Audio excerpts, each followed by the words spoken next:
வணக்கம்.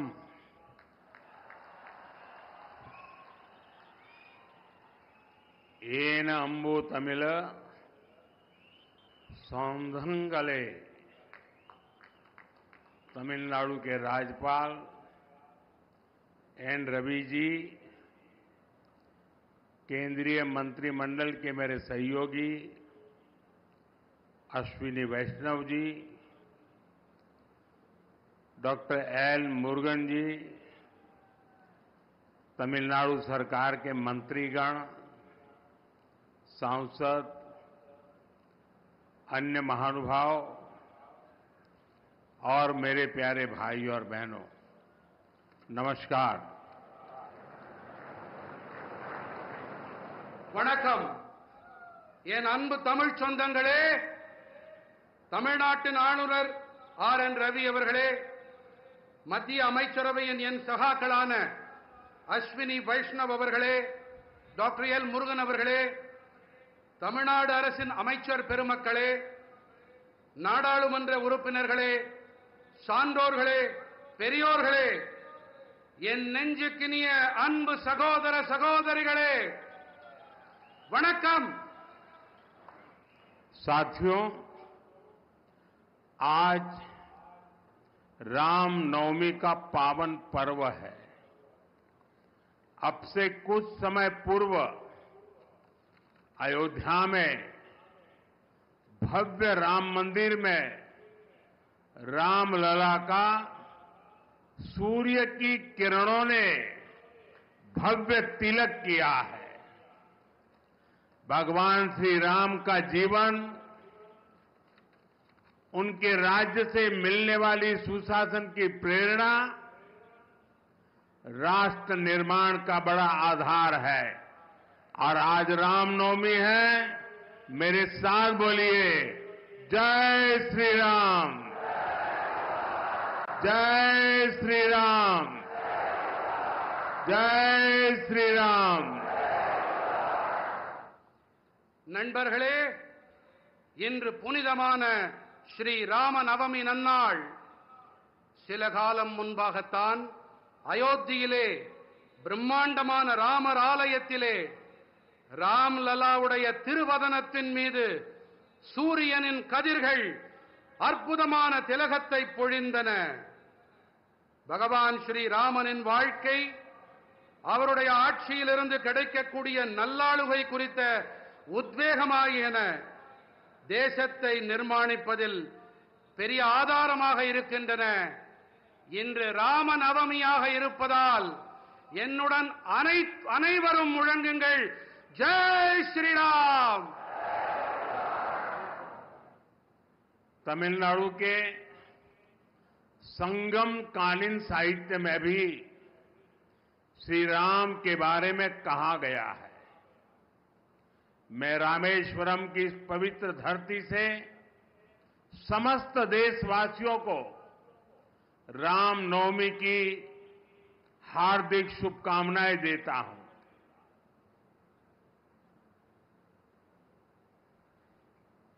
தமிழ்நாட்டின் சங்ககால இலக்கியத்திலும் கூட ஸ்ரீ ராமபிரானை பற்றி கூறப்பட்டிருக்கின்றது. நான் ராமேஸ்வரத்தின் இந்த பவித்திரமான பூமியிலே நாட்டு மக்கள் அனைவருக்கும் ஸ்ரீ ராம நவமியை ஒட்டி என் இதயபூர்வமான நல்வாழ்த்துக்களை தெரிவித்துக் கொள்ளுகிறேன். Friends, I feel blessed that I could pray at the Ramanath Swami temple today. On this special day, I got the opportunity to hand over development project worth 8,300 crore rupees. These rail and road projects will boost connectivity in Tamil Nadu. I congratulate my brothers and sisters in Tamil Nadu for these projects. நண்பர்களே, ராமநாத சுவாமி ஆலயத்தில் இன்று வழிபட்ட போது ஆசிகள் நிரம்ப பெற்றவனாய் நான் உணர்ந்தேன். இந்த விசேஷமான நாளன்று 8300 கோடி ரூபாய் மதிப்பிலான நலத்திட்டங்களை அர்ப்பணிக்கும் வாய்ப்பு எனக்கு கிடைத்தது. இந்த ரயில் மற்றும் சாலை திட்டங்கள் தமிழ்நாட்டிலே இணைப்பு திறனை வலுப்படுத்தும். இந்த திட்டங்களின் பொருட்டு தமிழ்நாட்டின் என் சகோதர சகோதரிகளுக்கு நான் என் வாழ்த்துக்களை தெரிவித்துக் கொள்ளுகிறேன். Friends, this is the land of Bharat Ratna Dr. Kalam. His life showed us that science and spirituality complement each other. Similarly, the new Pamban Bridge to Rameswaram brings technology and tradition together. நண்பர்களே, இது Bharat Ratna doctor Kalam அவர்களின் பூமி. அறிவியலும் ஆன்மீகமும் ஒன்றையொன்று நிறைவு செய்பவை என்பது அவருடைய வாழ்வு நமக்கு காட்டுகிறது. அதே போல ராமேஸ்வரத்திற்கான இந்த புதிய பாம்பன் பாலமும் கூட தொழில்நுட்பத்தையும் பாரம்பரியத்தையும் ஒன்று சேர்க்கின்றது. A town that is thousands of years old is being connected by a 21st century engineering wonder. I thank our engineers and workers for their hard work. ஆயிரக்கணக்கான ஆண்டுகள் பழமையான ஒரு நகரம் 21ஆம் நூற்றாண்டின் ஒரு பொறியியல் அற்புதத்தால் இன்று இணைக்கப்பட்டிருக்கின்றது. தங்களுடைய தீவிரமான உழைப்பிற்காக நான் நமது பொறியாளர்களுக்கு என் நன்றிகளை தெரிவித்துக் கொள்ளுகிறேன். This bridge is India's first vertical lift railway sea bridge. Big ships will be able to sail under it. Trains will also be able to travel faster on it. I just flagged off a new train service and also a ship a short while ago. Once again, I congratulate the people of Tamil Nadu for this project. இந்த பாலம்தான் இந்தியாவின் முதல் செங்குத்து தூக்கு ரயில் வழி கடல் பாலம். இதற்கடியிலே பெரிய கப்பல்களாலும் பயணத்தை மேற்கொள்ள முடியும். ரயில்கள் இதன் மீது விரைவாக பயணிக்க இயலும். நான் சற்று நேரம் முன்னதாகத்தான் ஒரு புதிய ரயில் சேவையையும் ஒரு கப்பல் பயணத்தையும் துவக்கி வைத்தேன். இந்த திட்டத்தின் பொருட்டு தமிழ்நாட்டு மக்களுக்கு நான் மீண்டும் என் நல்வாழ்த்துக்களை தெரிவித்துக் கொள்ளுகிறேன். Friends, for many decades there was a demand for this bridge. With your blessings, we got the privilege of completing this work. Pamban Bridge supports both ease of doing business and ease of travel. It will have a positive impact on the lives of the lakhs of people. நண்பர்களே, இந்த பாலத்திற்கான தேவை பல பத்தாண்டுகளாக இருந்து வந்திருக்கின்றது. உங்கள் நல்லாசிகளோடு இந்த பணியை நிறைவு செய்யும் பேறு எங்களுக்கு கிடைத்திருக்கிறது. பாம்பன் பாலம் சுலபமாக வியாபாரம் செய்தல் மற்றும் சுலபமாக பயணம் மேற்கொள்ளுதல் ஆகியவற்றுக்கு ஆதரவாக இருக்கின்றது. பல லட்சக்கணக்கான மனிதர்களின் வாழ்விலே இது ஆக்கப்பூர்வமான தாக்கத்தை ஏற்படுத்தும். The new train service will improve the connectivity from Rameswaram to Chennai and other parts of the country. This will benefit both trade and tourism in Tamil Nadu. New jobs and business opportunities will also be created for the youth. Rameswaram தொடங்கி சென்னை வரையும் நாட்டின் பிற பகுதிகளுக்கும் இடையிலான இணைப்பினை இந்த புதிய ரயில் சேவை மேம்படுத்தும். தமிழ்நாட்டின் சுற்றுலா மற்றும் வணிகத்திற்கு இது ஆதாயங்களை அள்ளித்தரும். இளைஞர்களுக்கான புதிய வேலை வாய்ப்புகள் மற்றும் சந்தர்ப்பங்களை இது ஏற்படுத்தி தரும். साथियों, बीते 10 वर्षों में भारत ने अपने इकोनॉमी का साइज दोगुना किया है. इतनी तेज ग्रोथ का एक बड़ा कारण हमारा शानदार मॉडर्न इंफ्रास्ट्रक्चर भी है. बीते 10 सालों में हमने रेल, रोड, एयरपोर्ट, पोर्ट, बिजली, पानी, गैस पाइपलाइन ऐसे इंफ्रास्ट्रक्चर का बजट करीब 6 गुना बढ़ाया है. நண்பர்களே, கடந்த 10 ஆண்டுகளிலே பாரதம் தனது பொருளாதாரத்தின் அளவினை இரட்டிப்பாக்கி இருக்கின்றது. இத்தனை விரைவான வளர்ச்சிக்கான ஒரு பெரிய காரணம் என்று சொன்னால் நமது அருமையான நவீன கட்டமைப்பும் அதில் அடங்கும். கடந்த 10 ஆண்டுகளில் நாம் ரயில், சாலை, விமான நிலையம், துறைமுகங்கள், மின்னாற்றல், நீர், எரிவாயு குழாய்கள் போன்ற கட்டமைப்புகளுக்கான நிதி ஒதுக்கீட்டை 6 மடங்கு உயர்த்தி இருக்கின்றோம். आज देश में बहुत तेजी से मेगा प्रोजेक्ट पर काम हो रहा है. आप नॉर्थ में देखेंगे तो जम्मू कश्मीर में दुनिया के सबसे ऊंचे रेल ब्रिज में से एक चिनाब ब्रिज बना है. वेस्ट में जाएंगे तो मुंबई में देश का सबसे लंबा सी ब्रिज अटल सेतु बना है.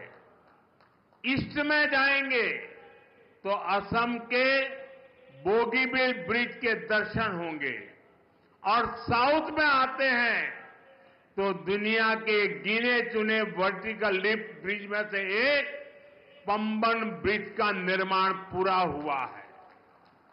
இன்று தேசத்தின் மிக விரைவாக மெகா திட்டங்கள் தொடர்பான பணிகள் நடைபெற்று வருகின்றன.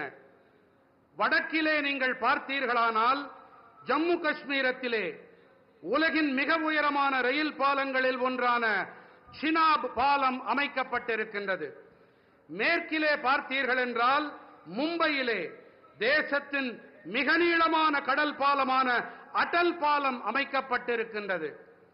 கிழக்கிலே கவனித்தோம் என்றால் அசாமின் போகிபீல் பாலத்தை நீங்கள் பார்க்கலாம். மேலும் தெற்கு நோக்கி பயணித்தால் உலகின் வெகு குறைவான செங்குத்து உயர்த்தல் கொண்ட பாலங்களில் ஒன்றான பாம்பன் பாலத்தின் நிர்மாணம் நிறைவடைந்திருக்கின்றது.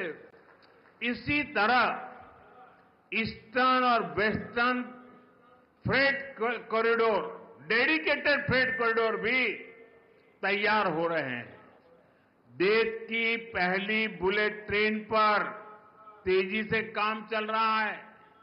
वंदे भारत, अमृत भारत और नमो भारत जैसी आधुनिक ट्रेनें रेल नेटवर्क को और आधुनिक बना रही है.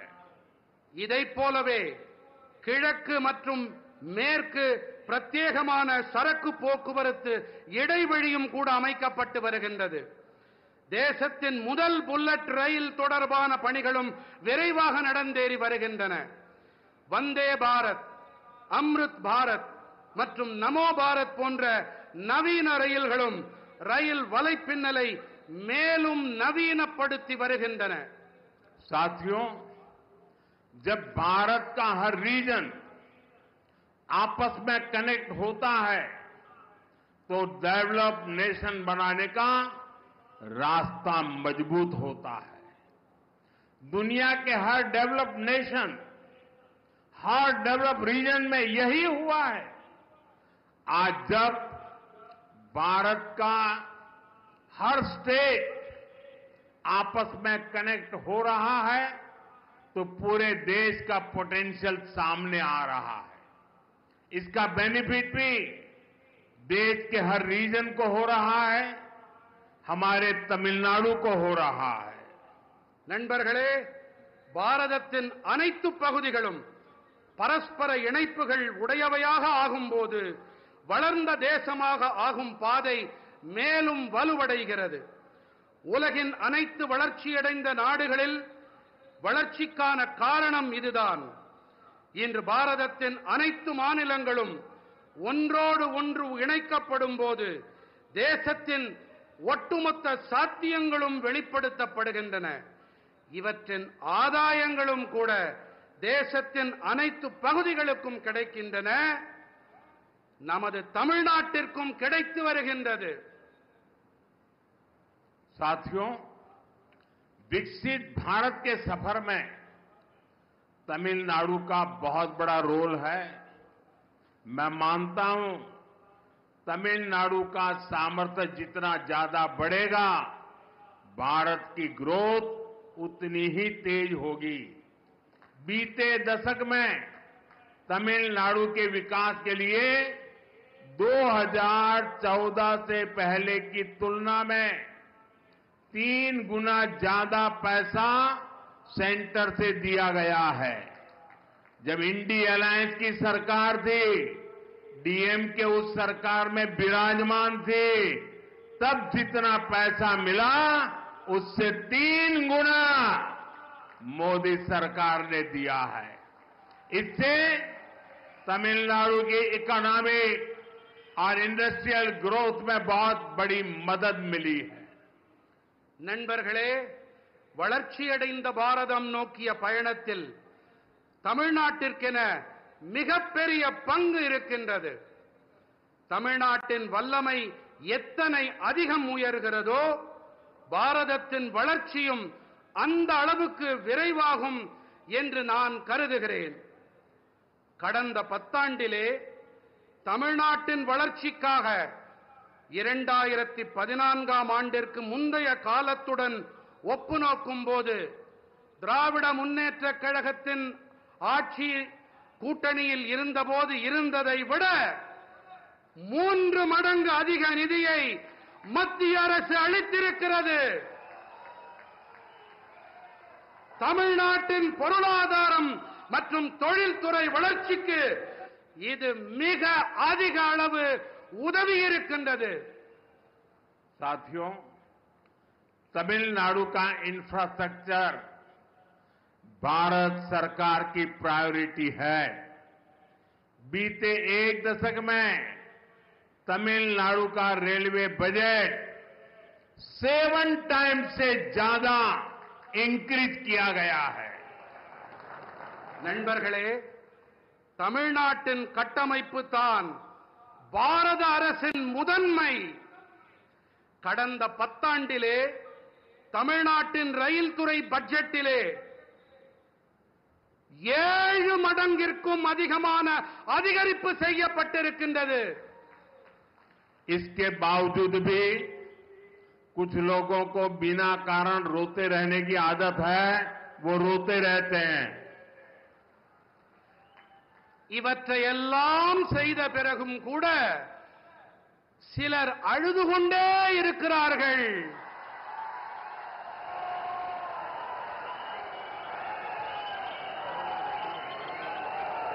அவர்களால் அழ மட்டுமே முடியும்.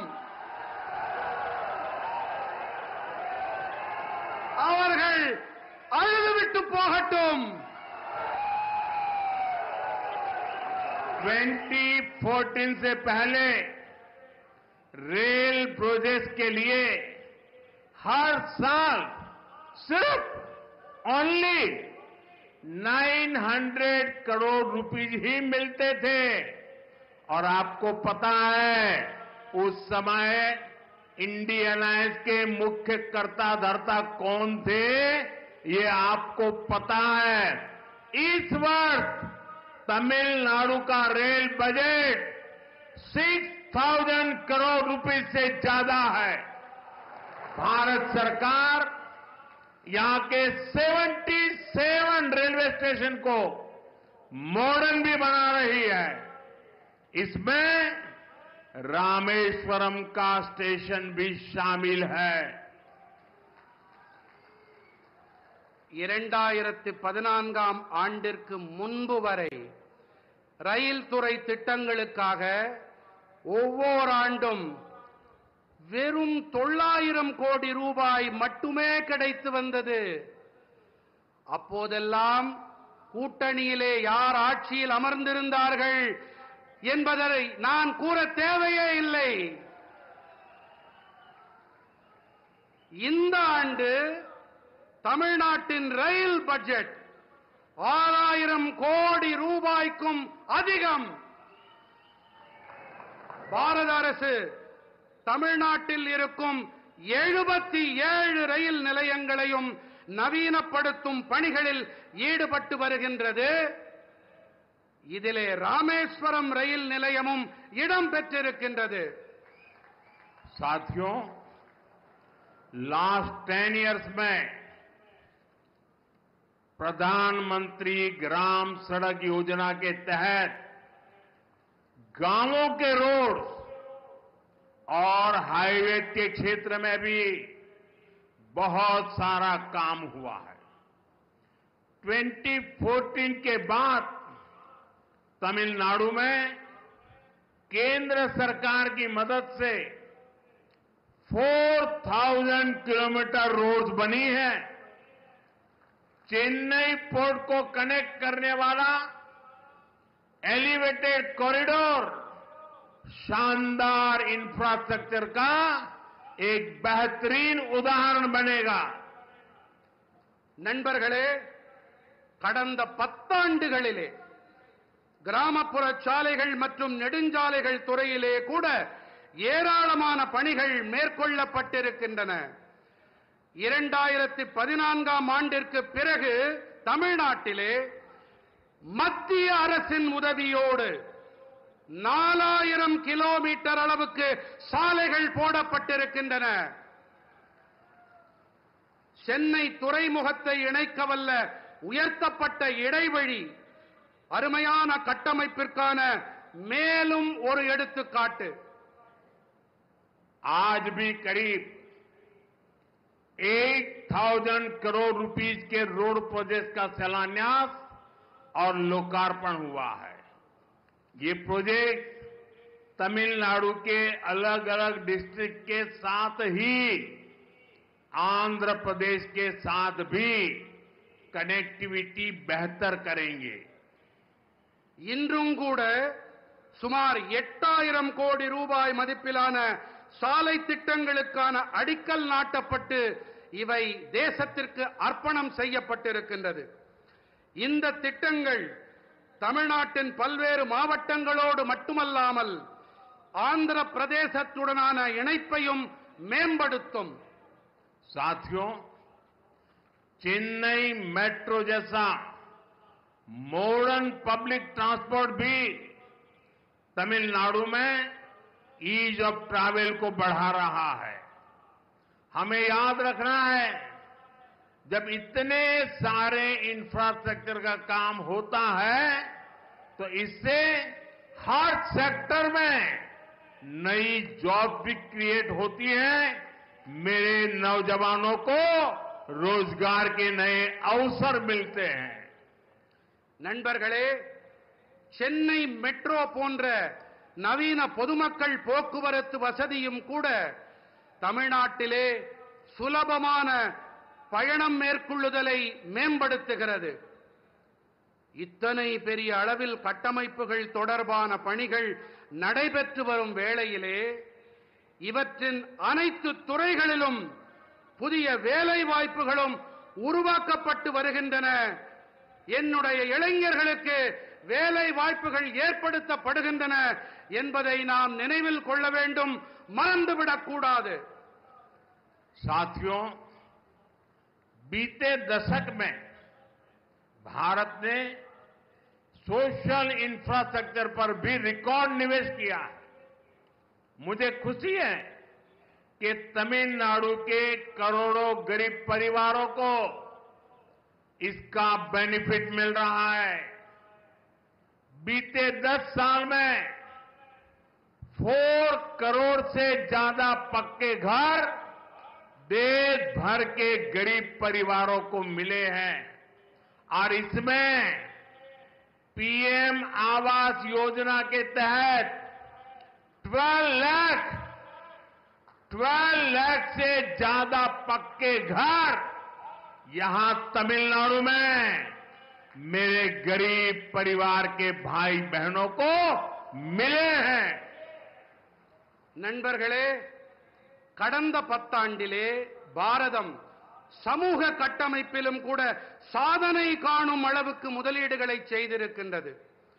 தமிழ்நாட்டின் கோடானு கோடி குடும்பங்களுக்கும் இவற்றால் ஆதாயம் கிடைத்து வருவது எனக்கு மட்டற்ற மகிழ்ச்சியை அளிக்கின்றது. கடந்த 10 ஆண்டிலே 4 கோடிக்கும் அதிகமானோருக்கு கான்கிரீட் வீடுகள் தேசமெங்கும் இருக்கும் ஏழை குடும்பங்களுக்கு கிடைத்திருக்கின்றது. இவற்றிலே பிரதம மந்திரி குடியிருப்பு திட்டத்தின்படி 12 லட்சத்திற்கும் மேற்பட்ட கான்கிரீட் வீடுகள் இங்கே என்னுடைய ஏழை சகோதர சகோதரிகள் தமிழ்நாட்டிலே அவர்களுக்கு கிடைத்துவிட்டன. पिछले 10 सालों में गांवों में करीब 12 करोड़ परिवारों तक पहली बार पाइप से वाटर नीर पहुंचाया गया है. इसमें 1 करोड़ 11 लाख फैमिलीज मेरे तमिलनाडु की है. इनके घर में पहली बार टैप वाटर पहुंचा है. इसका बहुत बड़ा लाभ तमिलनाडु की मेरी माताओं बहनों को मिला है. கடந்த 10 ஆண்டுகளிலே கிராமங்களில் 12 கோடி குடும்பங்களுக்கு முதன்முறையாக குழாய் வழி குடிநீர் கொண்டு சேர்க்கப்பட்டிருக்கிறது. இவற்றிலே 1 கோடி 11 லட்சம் குடும்பங்கள் தமிழ்நாட்டைச் சேர்ந்தவை. இவர்களுடைய இல்லங்களிலே முதன்முறையாக குழாய் வழி குடிநீர் சென்றடைந்திருக்கிறது. இதனால் மிகப்பெரிய ஆதாயம் அடைந்தவர்கள் நம்முடைய தாய்மார்கள் சகோதரிகள் தாம். साथियों, देशवासियों को क्वालिटी और सस्ता इलाज देने से ये हमारी सरकार का कमिटमेंट है. आप देखिए, आयुष्मान योजना के तहत तमिलनाडु में 1 करोड़ से ज्यादा ट्रीटमेंट हो चुके हैं. इससे तमिलनाडु के इन परिवारों के 8,000 करोड़ रुपीज जो उनकी जेब में से खर्च होना था वो खर्च बच गया है. मेरे तमिलनाडु के भाई बहनों के जेब में 8,000 करोड़ रुपीज, ये बहुत बड़ा आंकड़ा है.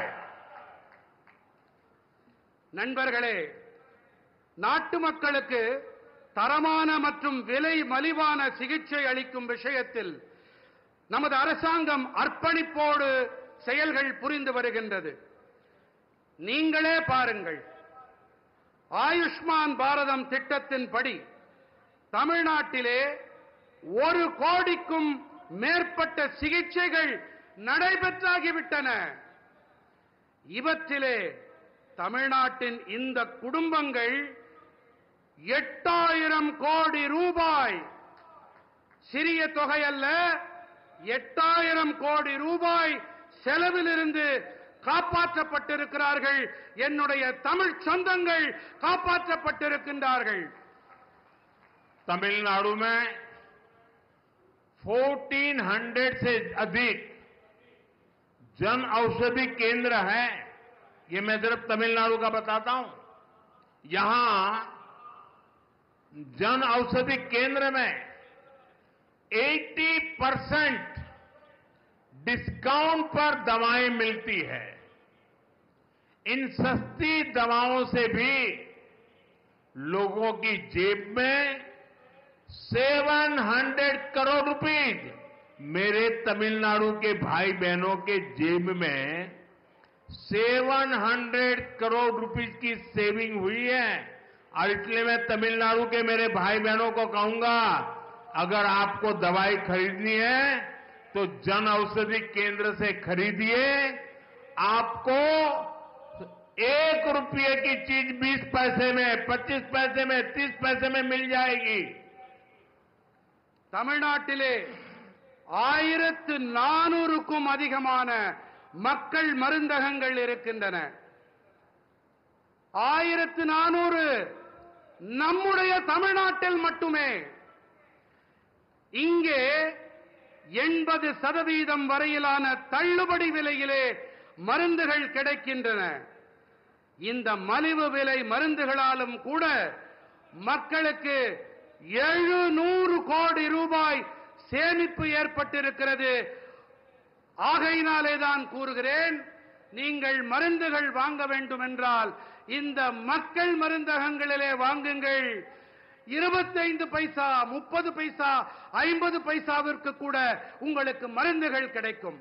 साथियों, हमारा प्रयास है कि देश के नौजवानों को डॉक्टर बनने के लिए एब्रॉड जाने की मजबूरी ना रहे। बीते सालों में तमिलनाडु को 11 नए मेडिकल कॉलेज मिले हैं.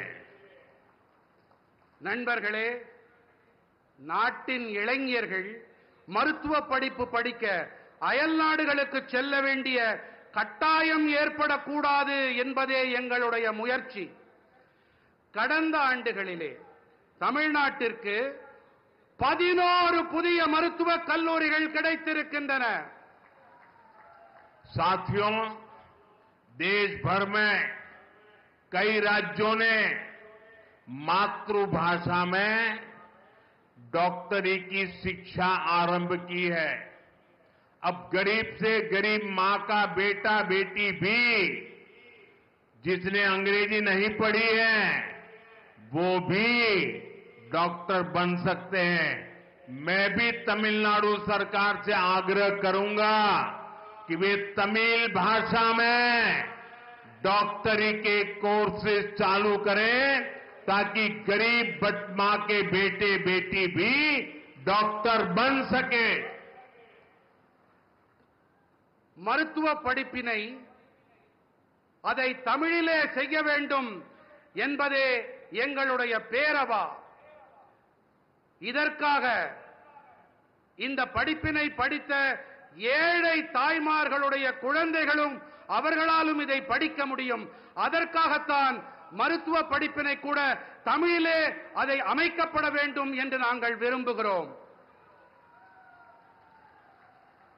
இதன் பொருட்டு நான் வேண்டி விரும்பி மாநில அரசிடமும் கேட்டுக்கொள்ளுகிறேன், இந்த ஏழை குழந்தைகளும் மருத்துவ படிப்பை படிக்க வேண்டும் என்பதற்காக பாடத்திட்டத்தினை தமிழ் மொழியிலே செய்து தாருங்கள் என்று வேண்டி விரும்பி கேட்டுக்கொள்ளுகிறேன்.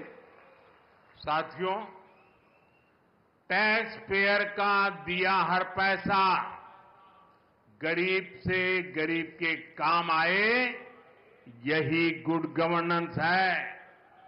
तमिलनाडु के लाखों स्मॉल फार्मर्स को पीएम किसान सम्मान निधि के तहत लगभग 12,000 करोड़ रुपए दिए गए हैं. तमिलनाडु के फार्मर्स को पीएम फसल बीमा स्कीम से भी 14,800 करोड़ रुपए का क्लेम मिला है. நண்பர்களே, வரி செலுத்துபவர்கள் செலுத்தும் பணம் மிகவும் ஏழ்மையில் வாடும் மக்களுக்கு துணை வர வேண்டும். இதுதான் நல்லாளுகை. தமிழ்நாட்டின் லட்சக்கணக்கான சிறு விவசாயிகளுக்கு பிரதம மந்திரி விவசாயிகளுக்கான வருமான ஆதரவு திட்டத்தின்படி சுமார் 12,000 கோடி ரூபாய் அளிக்கப்பட்டிருக்கின்றது. தமிழ்நாட்டின் விவசாயிகளுக்கு பிரதம மந்திரி பயிர் காப்பீட்டு திட்டத்தின் வாயிலாக 14,800 கோடி ரூபாய் காப்புறுதி பணம் கோரல் நிறைவேற்றப்பட்டிருக்கிறது. साथियों, भारत की ग्रोथ में हमारी ब्लू इकोनॉमी का बहुत बड़ा रोल होने वाला है. इसमें तमिलनाडु की ताकत दुनिया देख सकती है. तमिलनाडु का हमारा फिशरीज से जुड़ा समाज बहुत मेहनती है. तमिलनाडु के फिशरीज इंफ्रास्ट्रक्चर को मजबूत करने के लिए स्टेट को जो भी मदद चाहिए वो केंद्र सरकार दे रही है. நண்பர்களே, பாரதத்தின் வளர்ச்சியில் நமது நீல பொருளாதாரத்திற்கு மிகப்பெரிய பங்கு அமைய இருக்கின்றது. இதிலே தமிழ்நாட்டின் பலத்தை உலகமே பார்த்து வியக்க இருக்கிறது. தமிழ்நாட்டின் நம்முடைய மீனவ சமூகம் மிகவும் கடினமாக உழைக்கக்கூடிய ஒரு சமூகமாகும். தமிழ்நாட்டின் மீன்வளத்துறை கட்டமைப்பினை வலுப்படுத்த வேண்டி மாநிலத்திற்கு தேவையான உதவிகள் அனைத்தையும் மத்திய அரசு அளித்து வருகின்றது. पिछले 5 साल में पीएम मत्स्य संपदा स्कीम के तहत भी तमिलनाडु को करोड़ों रुपए मिले हैं. हमारी कोशिश यही है कि मछुआरों को ज्यादा फैसिलिटीज मिले, आधुनिक सुविधाएं मिले, चाहे सीवीड पार्क हो या फिर फिशिंग हार्बर और लैंडिंग सेंटर हो. केंद्र सरकार यहां सैकड़ों करोड़ रुपए इन्वेस्ट कर रही है. கடந்த 5 ஆண்டுகளிலே பிரதம மந்திரி மீன்வள திட்டங்களின்படி தமிழ்நாட்டிற்கு கோடிக்கணக்கான ரூபாய் நிதியாக வழங்கப்பட்டிருக்கிறது. அதிகபட்ச நவீன வசதிகள் நமது மீனவர்களுக்கு வழங்கப்பட வேண்டும் என்பதே நம்முடைய முயற்சியாக இருக்கிறது. அது கடற்பாசி பூங்காவாகட்டும், மீன்பிடி துறைமுகமாகட்டும், படகுத்துறையாகட்டும், மத்திய அரசு இங்கே பல நூற்றுக்கணக்கான கோடி ரூபாயை முதலீடு செய்து வருகின்றது. हमें आपकी रक्षा सुरक्षा की भी चिंता है. भारत सरकार फिशरमैन के हर संकट में उनके साथ खड़ी है. भारत सरकार के प्रयासों से बीते 10 साल में 3,700 से ज्यादा फिशरमैन श्रीलंका से वापस लौटे हैं. इनमें से 600 से अधिक फिशरमैन तो पिछले 1 साल में फ्री हुए हैं. और आपको याद होगा, कुछ हमारे मछुआरा साथियों को फांसी की सजा हुई थी. उनको भी हम जिंदा भारत लौट करके ला करके उनके परिवार को सुपुर्द किया है. நமது பாதுகாப்பு தொடர்பான அக்கறையும் நமக்கு இருக்கிறது. பாரத அரசு மீனவர்களின் அனைத்து சங்கட காலங்களிலும் அவர்களுக்கு தோளோடு தோள் கொடுத்து வந்திருக்கின்றது. பாரத அரசின் முயற்சிகள் காரணமாக கடந்த 10 ஆண்டுகளில் மட்டும் 3,700க்கும் மேற்பட்ட மீனவர்கள் இலங்கையிலிருந்து மீட்டுக் கொண்டு வரப்பட்டிருக்கின்றார்கள். இவர்களிலே 600க்கும் அதிகமான மீனவர்கள் மட்டும் கடந்த ஓராண்டிலே மீட்டுக் கொண்டு வரப்பட்டிருக்கின்றார்கள். உங்களுக்கெல்லாம் நன்கு நினைவிருக்கலாம், சில காலம் முன்பாக தூக்கு மேடையை முத்தமிட அவர்கள் போடப்பட வேண்டிய அந்த காலகட்டத்தில் நம்முடைய மீனவர்களை இலங்கையிலிருந்து நம்முடைய மத்திய அரசு மீட்டுக் கொண்டு வந்திருக்கிறது. साथियों, आज दुनिया में भारत के प्रति आकर्षण बढ़ा है। लोग भारत को जानना चाहते हैं, भारत को समझना चाहते हैं। इसमें भारत के कल्चर का, हमारी सॉफ्ट पावर का भी बड़ा रोल है। तमिल लैंग्वेज और हेरिटेज दुनिया के कोने कोने तक पहुंचे, इसके लिए भी सरकार लगातार कोशिश कर रही है। நண்பர்களே, இன்று உலகில் பாரதம் அனைவரையும் ஈர்க்கும் மையமாக மாறியிருக்கிறது. மக்கள் பாரதம் பற்றி தெரிந்து கொள்ள ஆசைப்படுகிறார்கள், புரிந்து கொள்ள விழைகிறார்கள். இதிலே பாரதத்தின் கலாச்சாரம் நம்முடைய மின் சக்திக்கு மிகப்பெரிய பங்கு இருக்கின்றது. தமிழ் மொழி மற்றும் மரபு உலகின் அனைத்து இடங்களுக்கும் சென்று சேர வேண்டும். இதற்காக அரசாங்கம் தொடர்ந்து முயற்சிகளை மேற்கொண்டு வருகின்றது. मैं तो कभी कभी हैरान हो जाता हूं, तमिलनाडु के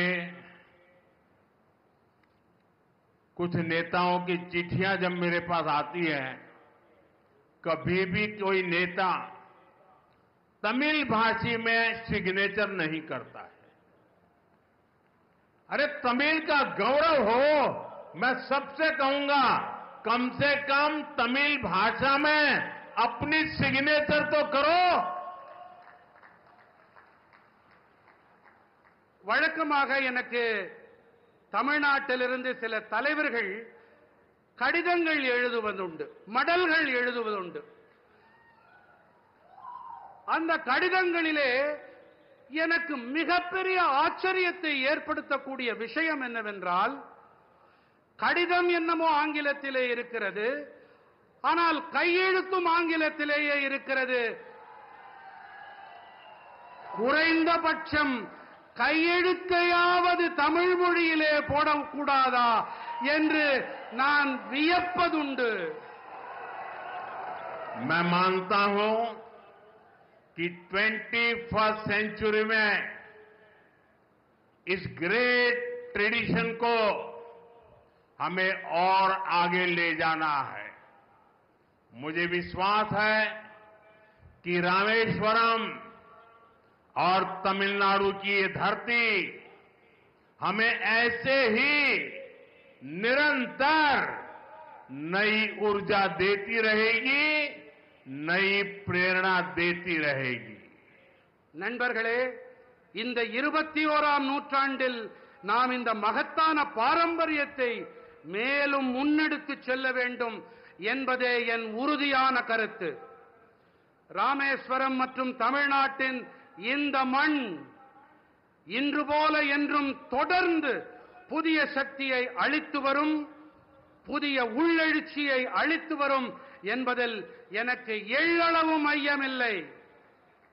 और आज भी देखिए कितना सुभग संयोग है, रामनवमी का पवित्र दिवस है, रामेश्वरम की धरती है, और यहां पर जिस पन्नम बीच का आज उद्घाटन हुआ, 100 साल पहले जो पुराना ब्रिज था उसको बनाने वाला व्यक्ति गुजरात में जन्म लिया था, और आज 100 साल के बाद उसका नया ब्रिज बनाने का उद्घाटन करने का बाद भी उस व्यक्ति को मिला है जो भी गुजरात में पैदा हुआ है. நண்பர்களே, இன்று மிகவும் பவித்திரமான புனிதமான ஒரு நன்னாள். உங்களுக்கு எல்லாம் தெரியும், ராமநவமி. இங்கே இந்த பவித்திரமான இடத்திலே நாம் பாம்பன் பாலத்தை சில காலம் முன்பாகத்தான் அதை துவக்கி வைத்தோம். ஒரு ஆச்சரியமான தற்செயல் நிகழ்வு என்றுதான் சொல்ல வேண்டும். 100 ஆண்டுகளுக்கு முன்பாக இந்த பாம்பன் இடத்திலே பாலத்தை கட்டியவர் யார் தெரியுமா? அவர் ஒரு குஜராத்தி. இதில் தற்செயல் நிகழ்வு என்னவென்றால், 100 ஆண்டுகளுக்கு பிறகு இதே பாம்பனில் இங்கு ஒரு பாலத்தை திறந்து வைப்பதும் அதே குஜராத்தில் பிறந்த நான். साथियों, आज जब रामनवमी है, रामेश्वर की पवित्र भूमि है, तब मेरे लिए कुछ भावुक पल भी है. आज भारतीय जनता पार्टी का स्थापना दिवस है. सशक्त, समृद्ध और विकसित भारत के जिस लक्ष्य को लेकर के हम चल रहे हैं, उसमें बीजेपी के हर एक कार्यकर्ता का परिश्रम है. 3-3, 4-4 पीढ़ियां मां भारती के जय जयकार के लिए खप गई है. मेरे लिए गर्व की बात है कि भारतीय जनता पार्टी के उस विचार ने, भारतीय जनता पार्टी के लाखों कार्यकर्ताओं के परिश्रम ने आज हमें देश की सेवा करने का अवसर दिया है.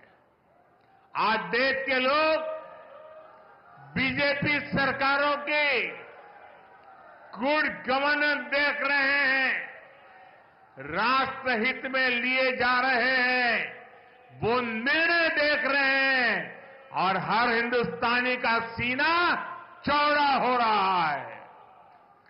நண்பர்களே, இந்த புனிதமான ராமேஸ்வரம் பூமியிலே ராம நவமி நன்னாளிலே எனக்கு ஒரு உணர்ச்சி வயப்பட்ட ஒரு சூழ்நிலை என் மனதில் நிலவுகிறது. இன்று பாரதிய ஜனதா கட்சியின் நிறுவன நாளும் கூட.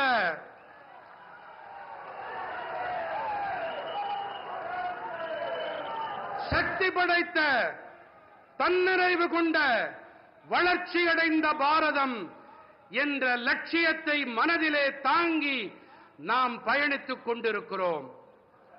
இதற்காக பலர் 2, 3, 4 தலைமுறைகளாக கூட தங்கள் வாழ்க்கையை, பல தலைமுறைகளாக தங்கள் அனைத்தையும் இழந்து இதனை ஈட்டி இருக்கின்றோம். நாம் இதிலே பாரதிய ஜனதா கட்சியின் அனைத்து தொண்டர்களின் கடினமான உழைப்பு அடங்கி இருக்கிறது.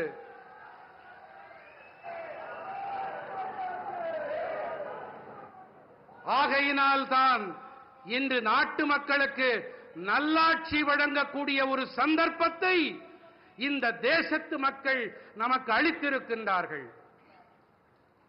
இன்று நாட்டு மக்கள் அனைவரும் பாரதிய ஜனதா கட்சியின் நல்லாளுகையை கவனித்து வருகிறார்கள். தேசத்தின் நலன்களின் பொருட்டு மேற்கொள்ளப்பட்டு வரும் தீர்மானங்களை உற்று நோக்கிக் கொண்டிருக்கின்றார்கள். देश के हर राज्य, हर कोने में जिस तरह बीजेपी के कार्यकर्ता जमीन से जुड़कर कार्य करते हैं, गरीबों की सेवा करते हैं, वो देखकर मुझे गर्व होता है.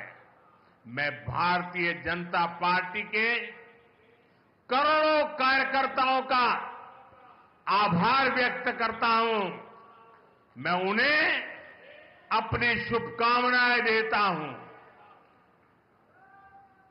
தேசத்தின் அனைத்து மாநிலங்கள், அனைத்து மூலைகளிலும் பாரதிய ஜனதா கட்சியின் தொண்டர்கள் கள அளவிலே மக்களோடு இணைந்து ஏழைகளுக்கு சேவையாற்றி வருகின்றார்கள் என்பதை பார்த்து எனக்கு பேருவகையாக, பெருமிதமாக இருக்கின்றது.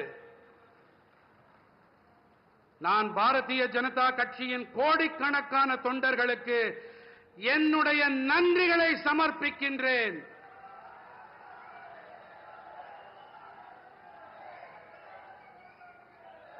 உங்கள் அனைவருக்கும் என்னுடைய இனிய நல்வாழ்த்துக்களை காணிக்கையாக்குகின்றேன். एक बार फिर आप सभी को तमिलनाडु के इन सभी डेवलपमेंट प्रोजेक्ट्स के लिए बहुत बहुत बधाई देता हूं। नंद्री, वणक्कम, मिंडोम, संदीपम, भारत माता की, भारत माता की, भारत माता की। மீண்டும் ஒரு முறை உங்கள் அனைவருக்கும் தமிழ்நாட்டின் இந்த அனைத்து வளர்ச்சி திட்டங்களுக்கான நல்வாழ்த்துக்கள். நன்றி, வணக்கம், மீண்டும் சந்திப்போம்.